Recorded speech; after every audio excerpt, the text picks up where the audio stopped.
Дорогие друзья, сегодня мы находимся на замечательной даче у нашей старой знакомой, у Маргариты Карповой. Сейчас мы подойдем к ней, и сегодня мы будем говорить о том, как защитить наши растения от некультурных растений, от солнышка, как сохранить влагу, как сделать нашим растениям, создать нашим растениям более комфортные условия с помощью мульчи. Что это такое? Вот в данном случае, вот здесь вот опилочки, в качестве мульчи выступают опилки. А вообще о свойствах мульчи, о разновидностях мульчи и как готовить эту мульчу, как ее выкладывать для тех или иных растений, мы все узнаем у хозяйки нашей дачи.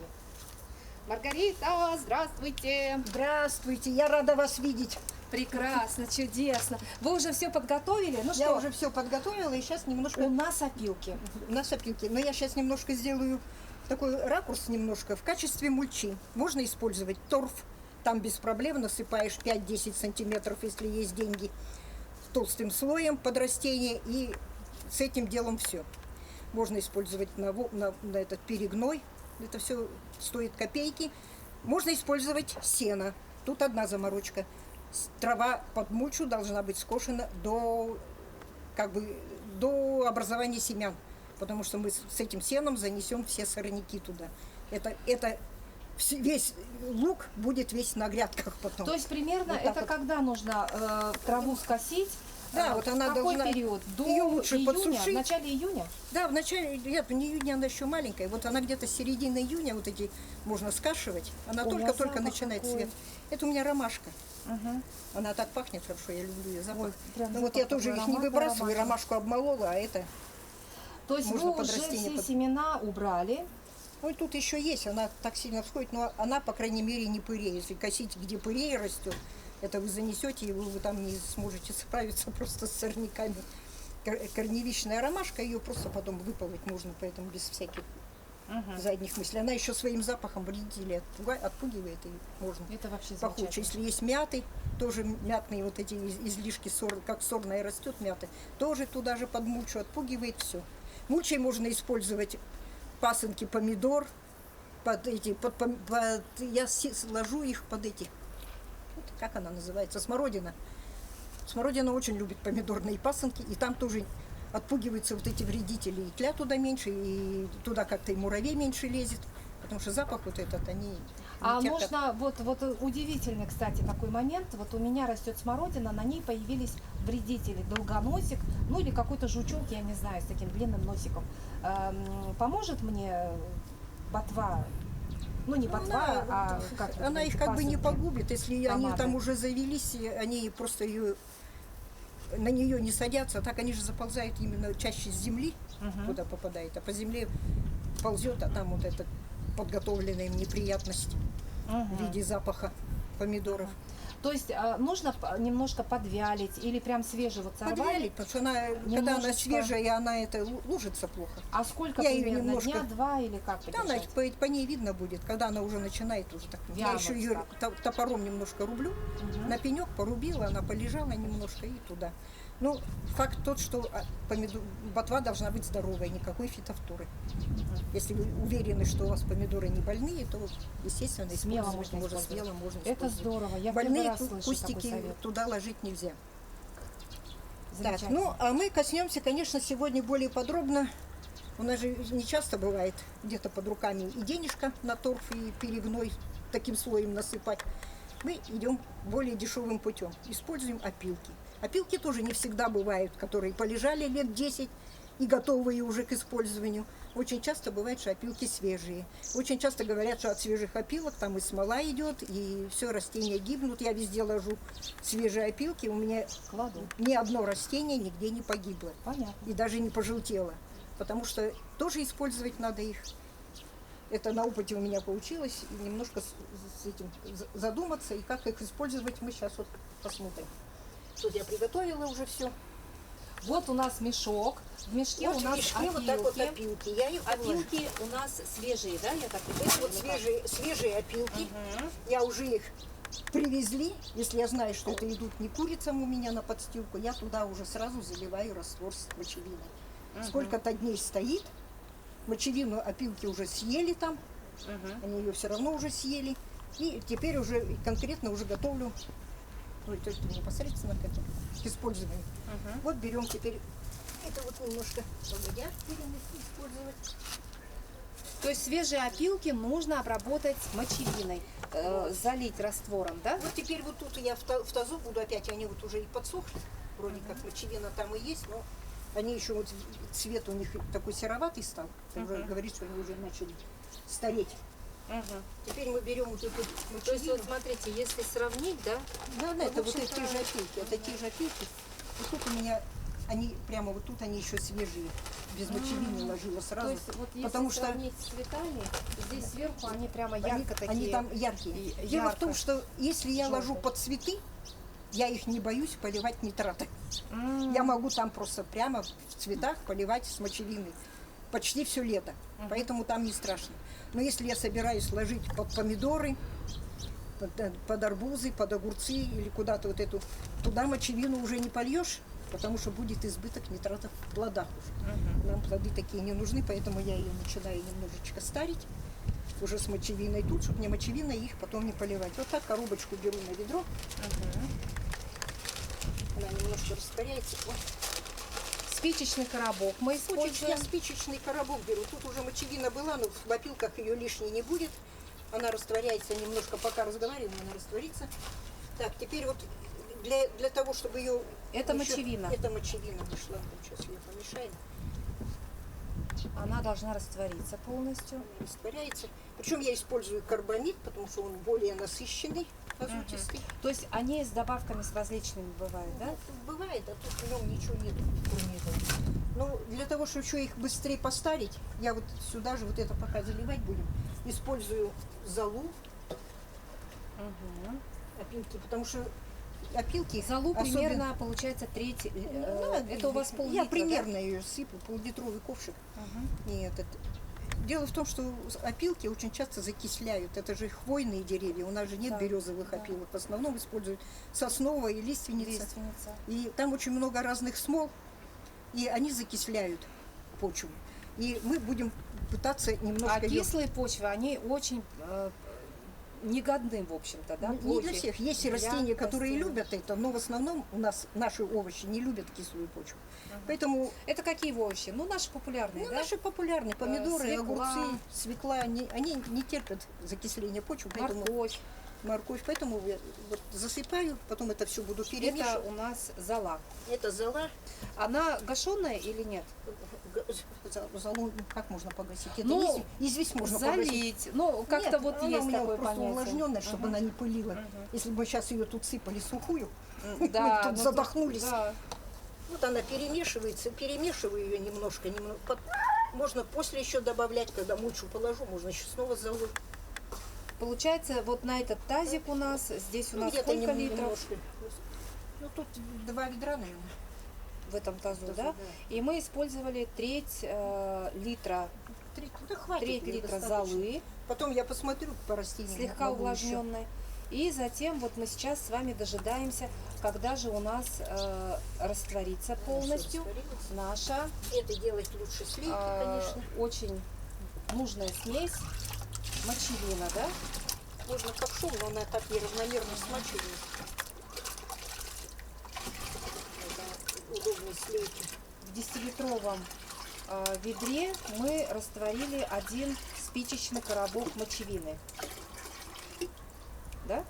Теперь мы ее сюда вот будем смачивать. Вот так мы обильно поливаем. Она мокрая. Пусть будет мокрая. Сейчас опилки сильно плохо пропускают. Все остается тут. Перемешиваем. Вот они секреты успешного Вот огородника. такие опилки уже ничего растениям не сделают. Ну и свежие ничего не делают. Вон цветы стоят, ничего им с ними не случается. Ну, с вами-то да. Просто я на них посмотрела, ой, что-то ему поплохело, я туда срочно что-нибудь выложу. Или просто этих, ну, мел можно вносить. А это что-то, это как? Это вот что у вас на данный момент имеется, да? Ну, доме то, в что у вашем меня есть хозяйстве? сегодня, я вообще туда вношу, если заранее делать, можно внести туда и звездку можно засыпать, тоже с известью хорошо, то она раскисляет хорошо. Заодно она вносит тоже кальций. А есть золото еще уже такой вносит. вот пушонка. Пушонку тоже Да, можно? да, можно все это такое. А туда. пушонка, ну это как бы сказать известь. Ну, готовая известь для огородника. Для огородников, Называется ага. пушонка. Можно Продается вот в таких пакетах. Так. Я покупала. Теперь вот эти вот опилки, я очень люблю использовать вот эту имбиоту. Вот тут я тоже на глазок Имбиота наливаю. мы сказали, что она у нас засевает сенную палочку. Там сенная палочка, там много бактерий вообще разных. Не только сенная И вот это вот, палочка. эти вот бактерии очень часто просто поедают вот эти смолы, уничтожают их, разлагают эти смолы. Это вот то, что нужно. Я на глазочек вот тут на это сделаю примерно. Тоже где-то, половинка даже полулитрового одна треть. кошика. Одна треть. Это где-то тут со стаканчик наливаю вот на эту массу. Перемешаю тоже все. Вот все на глазок у нас Маргарита делает. А я уже примерно к своим объемам привыкла. Ну, примерно где-то около стакана, вот на тазик, на 2 ведра. Можно было с водой вместе, а я вношу, так они все равно расходятся. А еще мне, знаете, вот имбиота вот жидкая есть, но мне очень нравится. Это вы уже раствор приготовили, Нет, да? это вот готовый А, раствор уже здесь. готовый, да? Вот Ну, мне таких нравится в емкостях. опилках использовать именно вот такую, потом ближе покажете, вот эту сухую имбиоту. Это отруби. И они почву обогащают сильно, азотом обогащают. Это то, что как раз нам нужно на этих опилках. И мы сюда, когда вносим вот такой порошок, он, во-первых, сразу и бактерии туда попадают, и азоту там много становится, потому что вот эти сами отруби начинают тоже разлагаться с выделением азотистых элементов. И получается, что опилки очень быстро, вот они цвет уже поменяли, Да. они уже стали сейчас такие понюхать, они коричневые. уже смолой не пахнут. Есть немножко запах, но больше запаха такого уже нет смолистого. Ну да. А то свежие опилки сильно смолой. Но они вот пролежали уже, наверное, дней 10. Я как узнала, что вы будете, давай готовить вот этот мешок. Туда сразу внесла, думаю, сейчас мульчу все равно придется делать. У меня нынче, к Какая вы сожалению, предусмотрительная. у меня в этом году с опилками не очень. Раньше привозили часто, в этом году мне некому возить, поэтому лежали, или туда, и не мульчируют практически растения. Ну и вот, теперь можно будет пойти непосредственно это все дело засыпать под растения. Ну, давайте засыпать попробуем. будем сюда.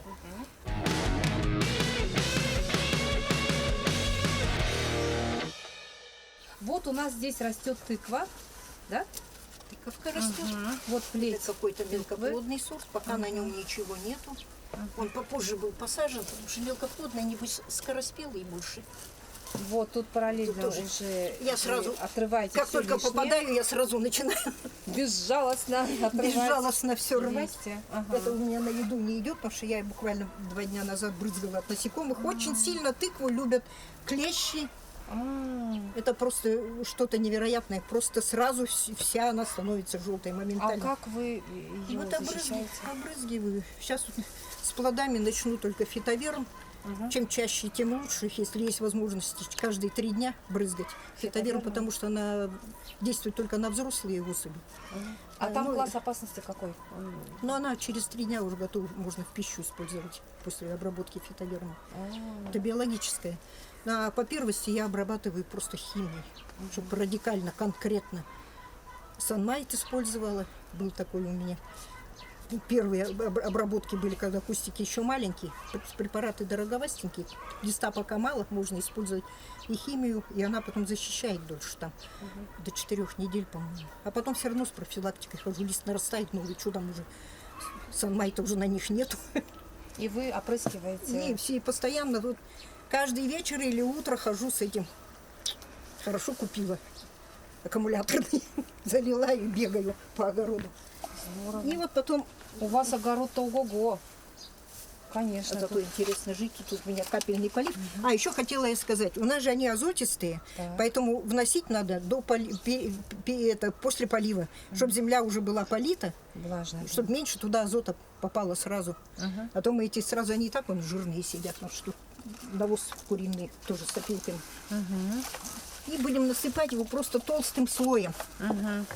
Толстый что- слой это примерно сколько? 2 сантиметра, 3 Не менее 5 сантиметров.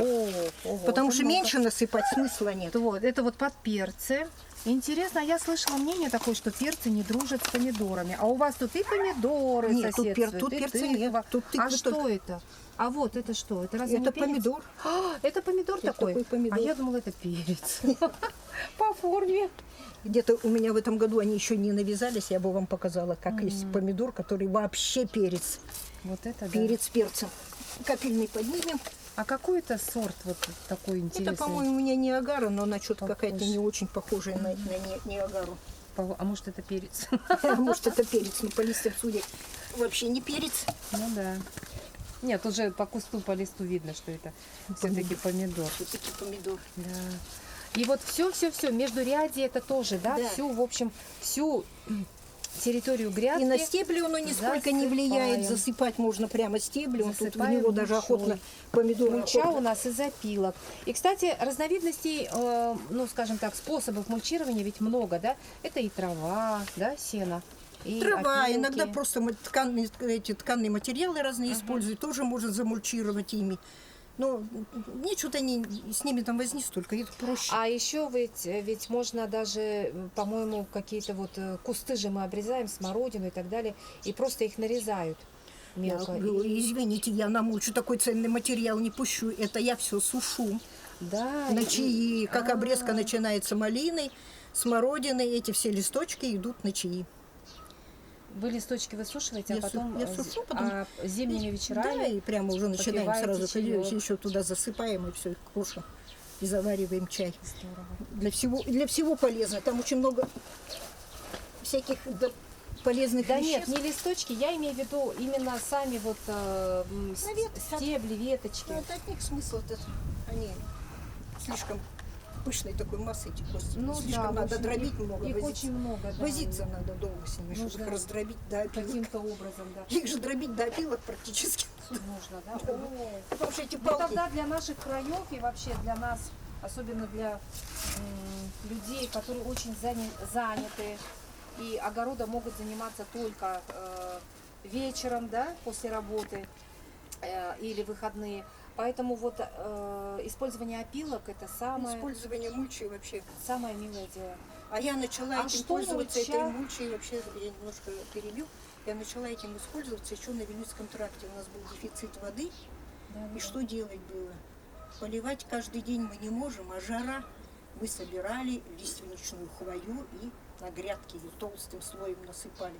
Отличная мульча из лиственничных этих хвои. А ведь она же вся в смоле. Как это? И никакой реакции я не заметила на растениях. Они хорошо росли. Зато они быстро слеживаются, и там под ними так хорошо держалась влага. Это еще было где-то 87-8 годы. Я тогда начала мульчировать, еще на Вилюйском. Тогда у нас в теплых краях не было. То есть мульча участков. у нас защищает, во-первых, очень много функций, да? Может сохранить влагу очень долгое время. Влажность хранит. Рыхлить не надо. Почва всегда будет рыхлой. Корням там хорошо дышится. Это мы обеспечиваем растениям, значит, хорошее дыхание, хорошее питание. И спасаем от температуры. Если в тени у нас было недавно 35, то на почве все 55. Вы представляете, что делается с корнями? Конечно. Это... Их приходилось просто полотно натягивать и закрывать без мульчи. Там они сгорят просто. У вас Горят, я как вижу горели. помидоры разных сортов, да? Вот Я есть разных вот сортов. один сорт, который Это вот похож на перец. Ниагара.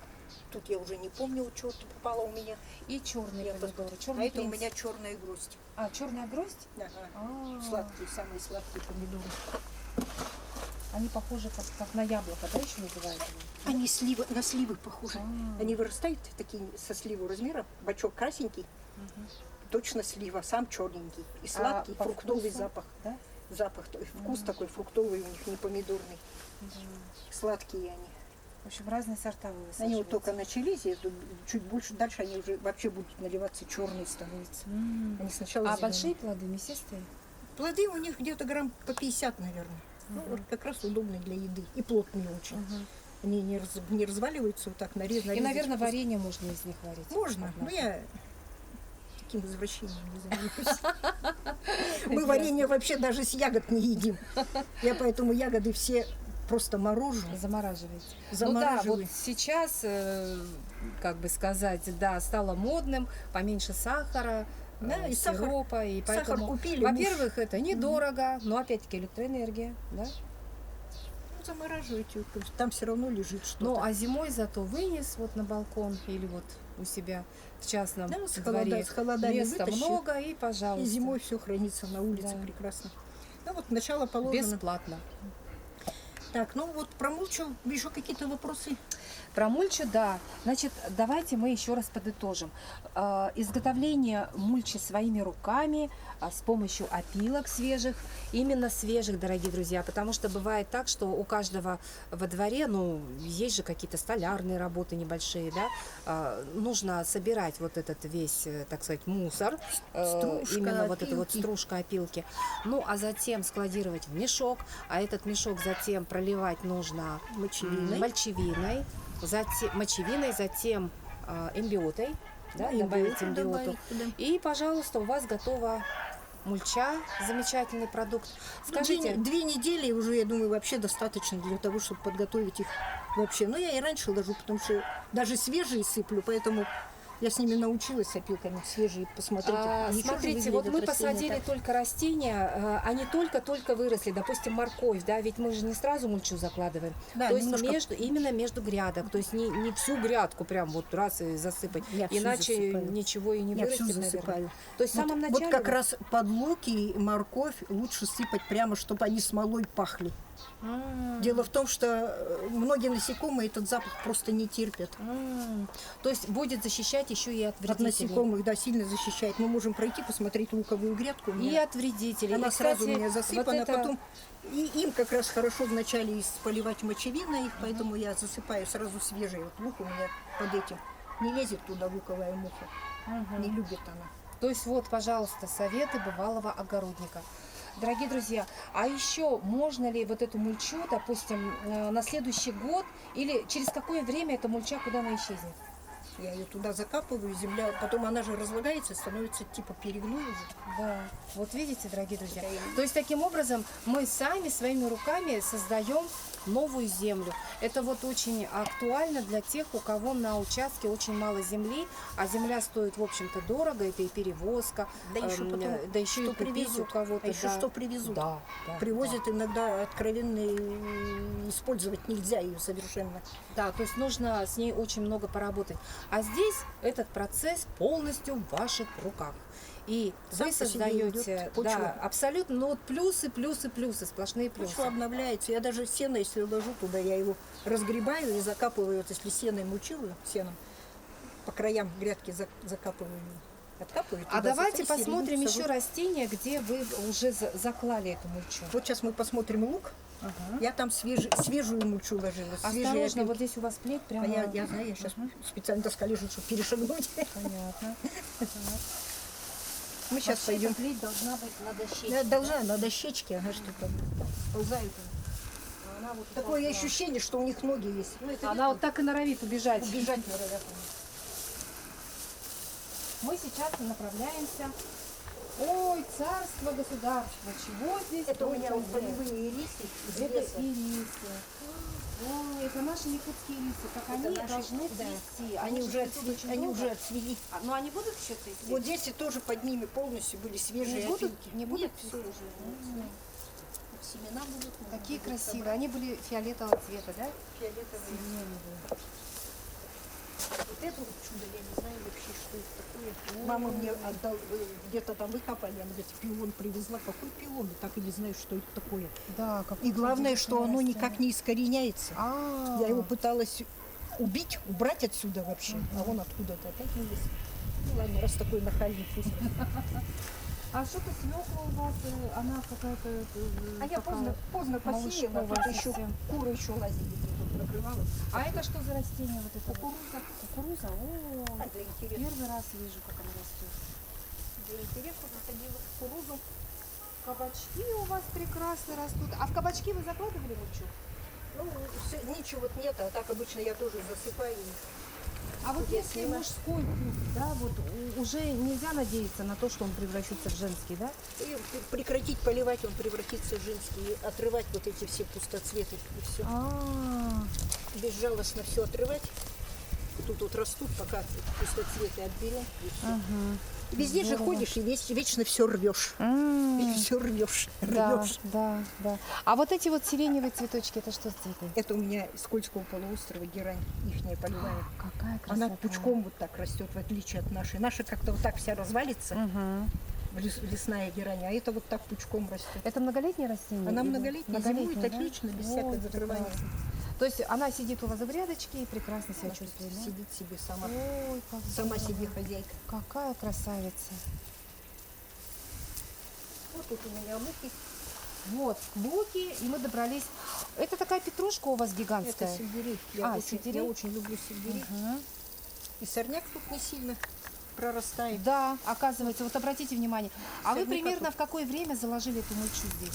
А почти сразу, как лук посадила, потому что муха, он уже начинается с середины июня. Вы посадили, это у нас лук, как он называется? Тут у меня эти Батон, да, или репчатый что это? лук, А, головки растут. репчатый. И люблю вот этот синий лук. Мгм. Он же сладкий, он уже Это какие головки. сеянцы, да, или что это? Нет, это сивок садила.